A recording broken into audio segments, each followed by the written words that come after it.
Aujourd'hui, je vais vous parler du film Black Adam, sorti en 2022. Attention, spoiler à l'horizon, alors préparez-vous. L'histoire commence avec Tête Adam, un homme doté de pouvoirs extraordinaires, qui a été enfermé pendant des milliers d'années après avoir reçu des pouvoirs magiques. Libéré de sa prison, il se réveille dans un monde qui ne le reconnaît plus, un monde où la justice semble être gouvernée par des règles qu'il ne comprend pas. Face à une menace grandiose, Black Adam va devoir décider s'il utiliser ses pouvoirs pour détruire ou pour sauver. Mais son arrivée va bouleverser l'équilibre des forces et attirer l'attention de la Justice Society, une équipe de super-héros déterminés à l'arrêter. Avec l'aide d'Adriana et de son fils Amon, Black Adam devra faire face à des ennemis puissants tout en imposant de découvrir quel rôle il doit vraiment jouer dans ce nouveau monde.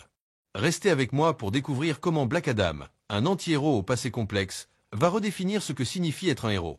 Avant de continuer, n'oubliez pas de vous abonner pour ne rien manquer des prochains résumés et analyses de films. Allez, c'est parti! Il y a des milliers d'années, avant même que les pyramides d'Égypte ne soient construites, il existait une nation appelée Kondak. Ce fut le premier peuple sur Terre à être gouverné par un roi, et pendant des siècles, Kondak prospéra, devenant un centre de pouvoir et de reconnaissance. Cependant, lorsque le roi Octon monta sur le trône, tout changea.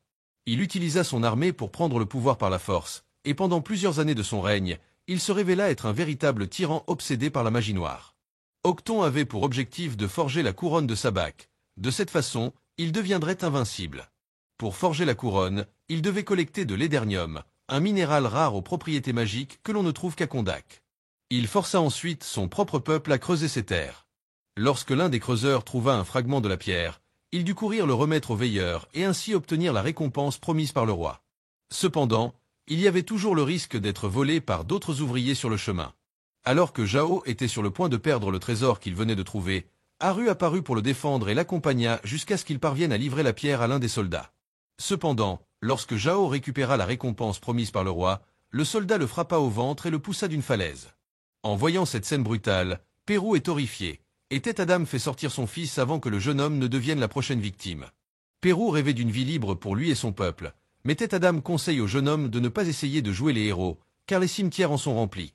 Pourtant, Pérou prévoyait d'unifier sa nation et croyait que si tout le monde s'unissait, il pourrait renverser le roi tyran.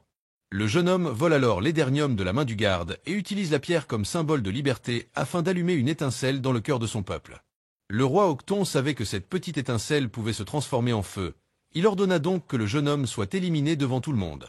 Même dans ces derniers instants, Haru a gardé la flamme de la liberté allumée dans sa poitrine et a voulu périr, étant une inspiration pour ceux qui y restaient. Mais au lieu de cela, le jeune homme a réalisé un miracle. Le Conseil des sorciers, les gardiens magiques de la Terre, l'a choisi pour rétablir l'équilibre et a donné à Haru les pouvoirs des anciens dieux, le transformant en champion. Cependant, la couronne de Sabak avait déjà été forgée, et lorsque le champion est arrivé au palais pour défier le roi, Octon a invoqué son pouvoir démoniaque. Pendant la bataille, tout le palais a été détruit, mais le champion a été victorieux, et les sorciers ont caché la couronne de Sabak pour qu'elle ne tombe plus jamais entre des mains humaines. Depuis lors, on n'a plus jamais entendu parler du champion. Cependant, il existe une légende qui dit que lorsque Kondak en aura le plus besoin, il reviendra pour redonner au peuple sa liberté.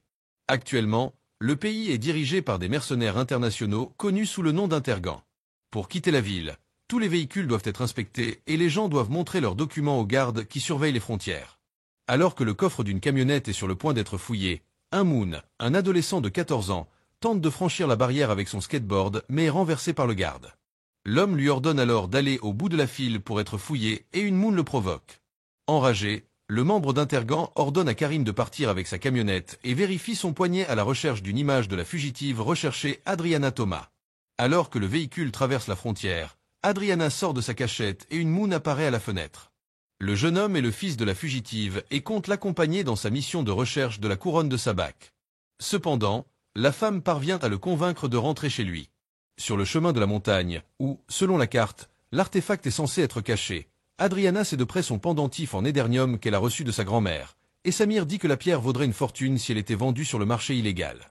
Cependant, cet héritage familial date de l'époque où Kondak était libre et a une grande valeur sentimentale pour la femme. Karim, le chauffeur qui est le frère d'Adriana, se plaint de n'avoir reçu en héritage qu'un manteau et la calvitie de son grand-père. Arrivé à la montagne, le trio commence son exploration, tandis que Karim monte la garde dans la camionnette. Lorsqu'ils parviennent à entrer dans la montagne, Ishmael disparaît et Samir le poursuit. Karim écoutait de la musique dans son véhicule lorsqu'il voit le jeune homme tomber de la montagne. Lorsqu'il va aider Samir, ce dernier est encerclé par plusieurs soldats armés.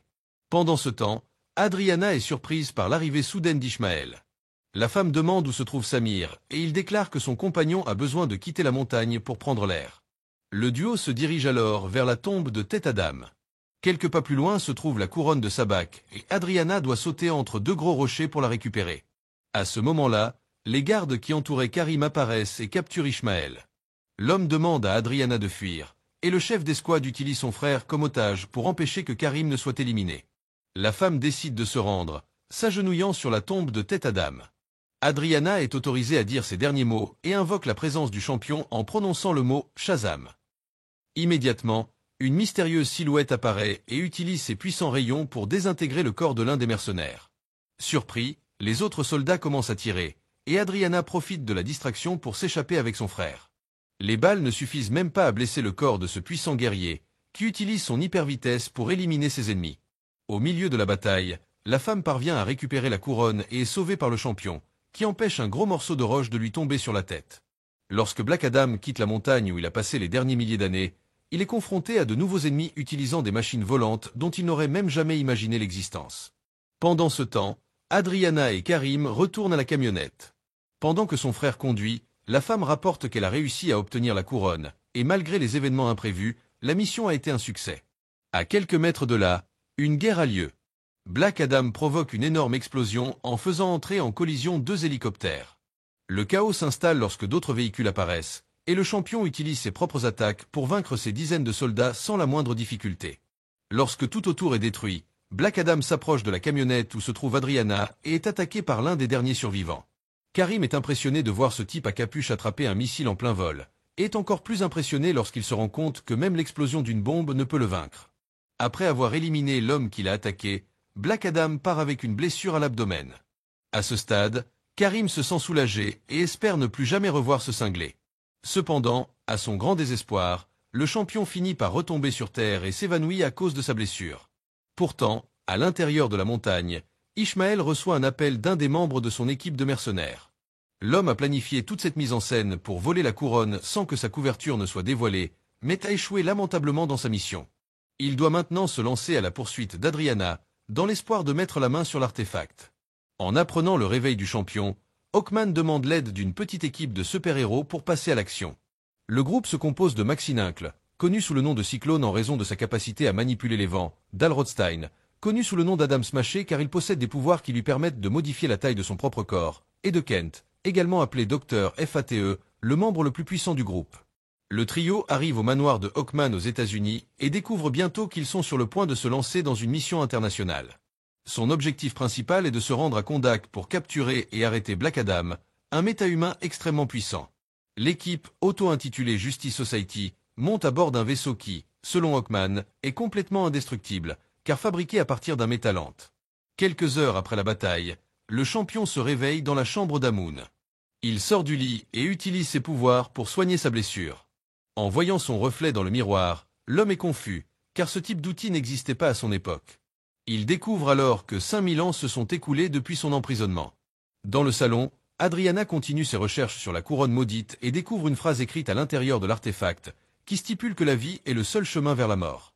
Dans sa chambre, Amun raconte comment, depuis la disparition de Black Adam, Kondak a été repris par des envahisseurs, et son peuple continue d'être opprimé. Ils ont érigé une statue de leur champion, car ils n'ont jamais abandonné l'espoir qu'il reviendrait pour les libérer. Cependant, en entendant cela, Black Adam prétend qu'il n'est pas un héros et traverse le mur pour sortir de cet endroit, car à son époque, les portes n'existaient pas encore. Le champion continue alors son voyage à la recherche de ce nouveau monde, et Amun utilise le passage secret de sa chambre pour le suivre sans que sa mère ne s'en aperçoive. Le vaisseau de la Justice Society est sur le point d'atterrir sur Kondak, et le docteur FATE explique le plan au reste de l'équipe. La meilleure chance qu'ils ont de capturer la cible est de lui faire dire le mot Shazam. De cette façon, Black Adam perdra tous ses pouvoirs et deviendra vulnérable. Après avoir volé le communicateur radio d'un des membres d'Intergan, Amun envoie un message à tous les soldats indiquant que le champion de Kondak est de retour. Le jeune homme est poursuivi par le garde, mais parvient à s'échapper avec son skateboard et tente d'attirer l'attention de Black Adam en faisant un triangle avec ses mains, qui représente un symbole fort de liberté pour son peuple. Amun est capturé, et sa mère arrive pour le sauver. Adriana parvient à convaincre le garde de laisser partir le jeune homme, mais elle est reconnue comme une fugitive et doit trouver un moyen de s'échapper. Les voyant en difficulté, Black Adam décide d'intervenir et affronte les gardes. Après avoir été touché à la tête, il jette l'homme dans l'espace et se retrouve encerclé par des snipers. Le guerrier se débarrasse rapidement de ses gars, et alors qu'il s'apprête à éliminer 2 de ses ennemis en survolant la ville, la Justice Society apparaît pour gâcher son plaisir. Black Adam libère ses victimes, et Carter Hall saute du vaisseau pour tenter de les sauver en activant son costume Hawkman. Il parvient à faire en sorte que les hommes atterrissent en toute sécurité. Cependant, cet acte héroïque ne sert à rien, car peu de temps après, le champion les frappe avec ses éclairs. Quelques minutes plus tard, le docteur FATE apparaît et ordonne à Black Adam de se rendre. Cependant, l'homme lui dit qu'il était prisonnier jusqu'à sa mort, et qu'il a maintenant l'opportunité de renaître en tant que Dieu. Il déclare donc qu'il ne s'agenouillera devant personne. Lorsqu'il est attaqué, FATE tente de distraire son adversaire en recréant dans son esprit le monde dans lequel il a vécu il y a 5000 ans. Alors que le champion est confus, observant tout ce qui l'entoure, Hawkman en profite pour l'attaquer, suscitant la colère de l'ancien prisonnier. Après avoir électrocuté son ennemi, Black Adam l'entraîne dans un combat aérien, et le docteur FATE doit intervenir dans le combat en renvoyant sa cible au sol. C'est maintenant au tour de Cyclone et d'Adam Smasher d'agir. Maxine utilise ses pouvoirs pour produire une tornade et tirer des rayons métalliques sur son adversaire pour tenter de le piéger. Cependant, Black Adam parvient à se libérer, et le docteur FATE tente à nouveau de l'arrêter. À ce moment-là, Cyclone et Hawkman se préparent à lancer une dernière attaque. Réalisant qu'il est sur le point d'être vaincu, le champion déchaîne toute sa puissance et se débarrasse de tous ses ennemis d'un coup. Alors que la bataille semble gagnée, Adam Smasher apparaît et l'attaque avec son énorme poing, immobilisant la cible pendant quelques minutes.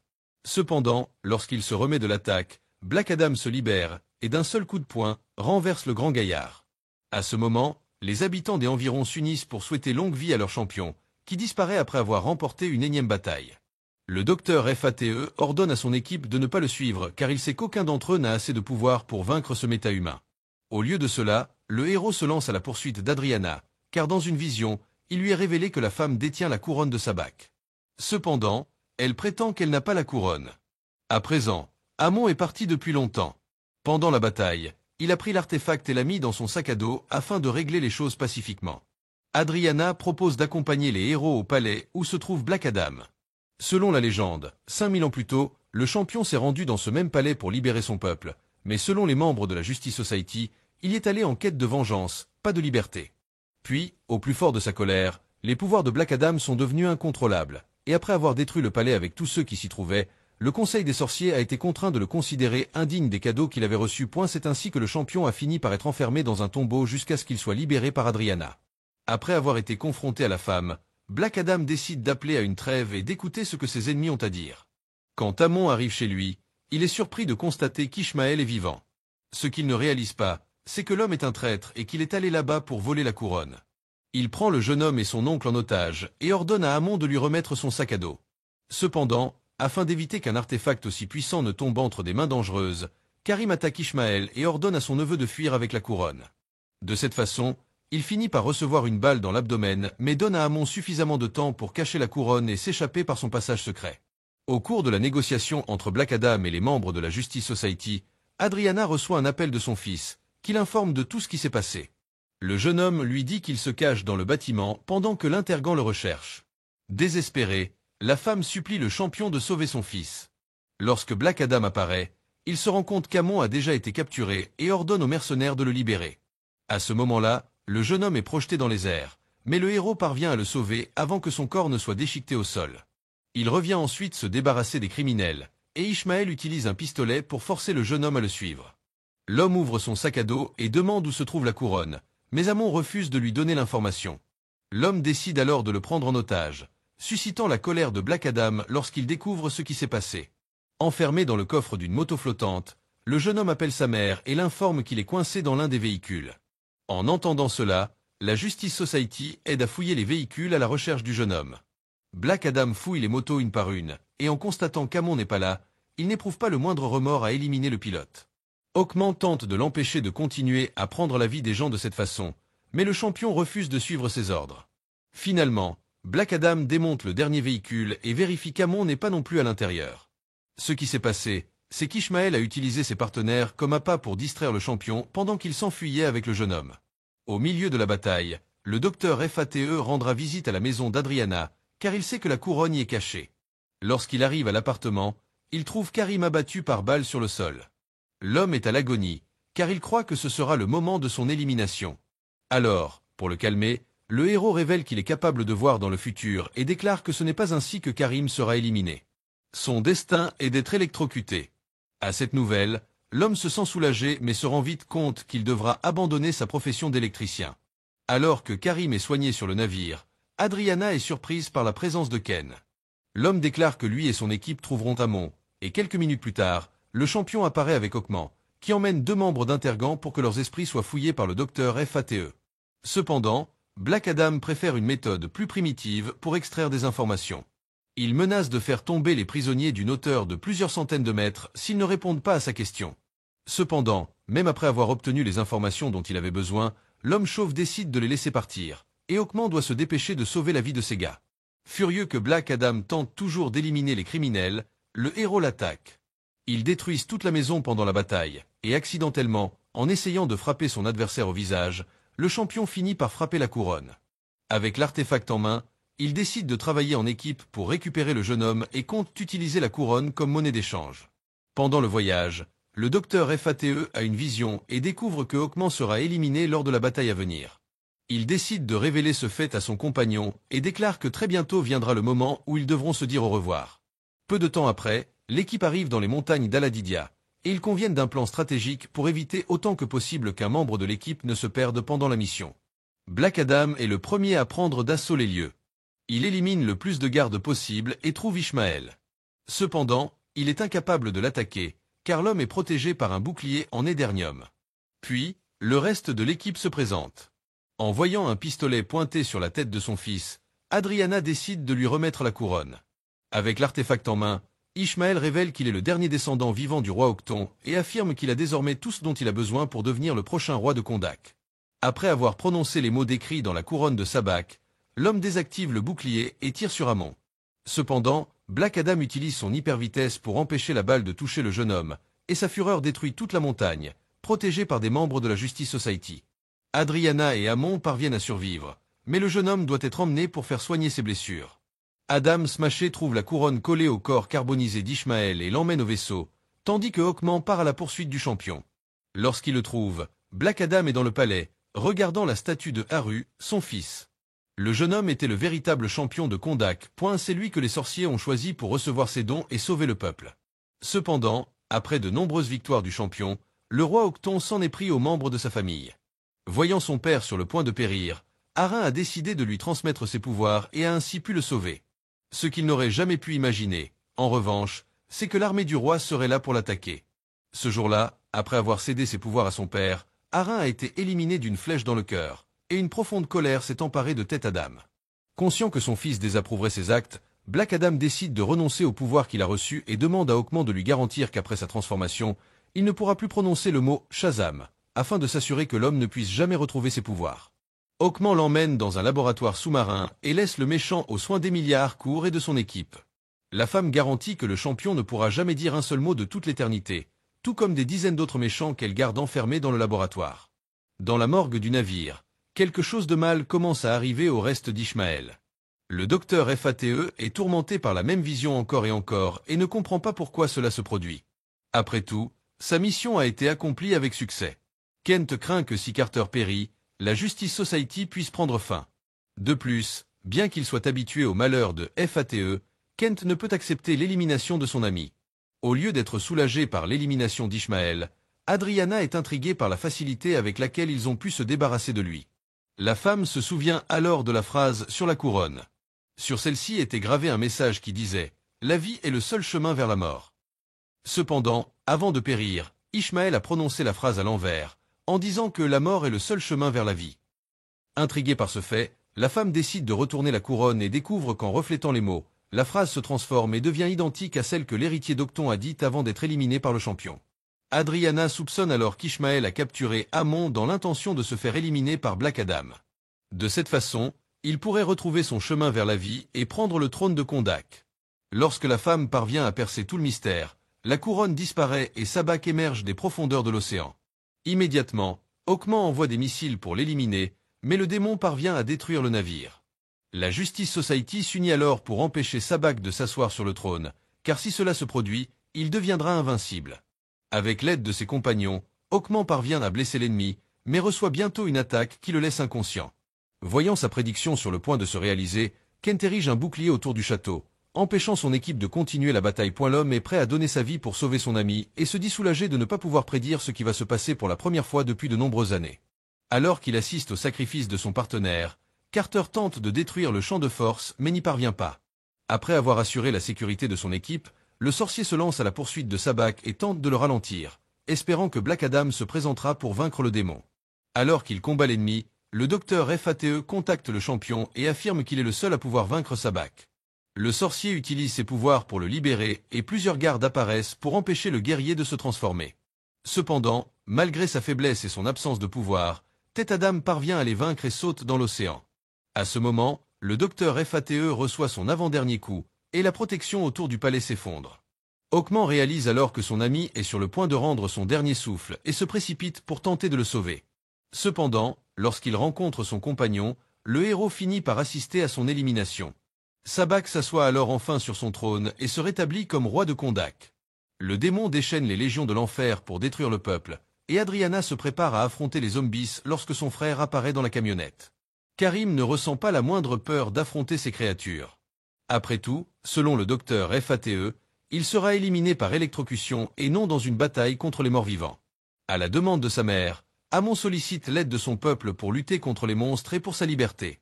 Lorsqu'il atteint la surface, Black Adam prononce le mot magique et récupère ses pouvoirs afin d'asseoir sa domination.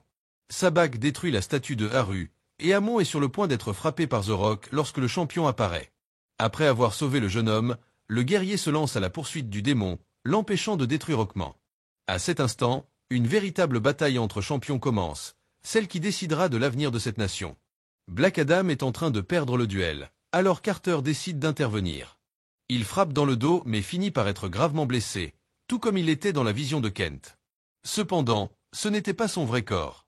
Le héros utilise le casque du destin pour créer différentes versions de lui-même et immobiliser l'ennemi, tandis que Black Adam utilise ses pouvoirs pour briser le corps de l'homme en deux. À ce moment, les légions de l'enfer disparaissent, et la population peut pousser son cri de victoire. Malgré toutes leurs différences, Carter et Black Adam parviennent à s'entendre, et le casque du destin disparaît après avoir rempli son rôle. La Justice Society renonce alors à arrêter le champion.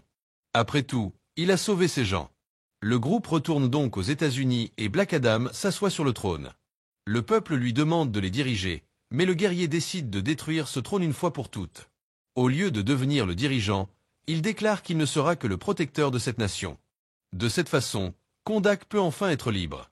Alors, qu'avez-vous pensé de ce film? Laissez-le dans les commentaires ci-dessous. Et si vous avez aimé la vidéo, n'hésitez pas à aimer et à vous abonner pour plus de résumés de films. À la prochaine!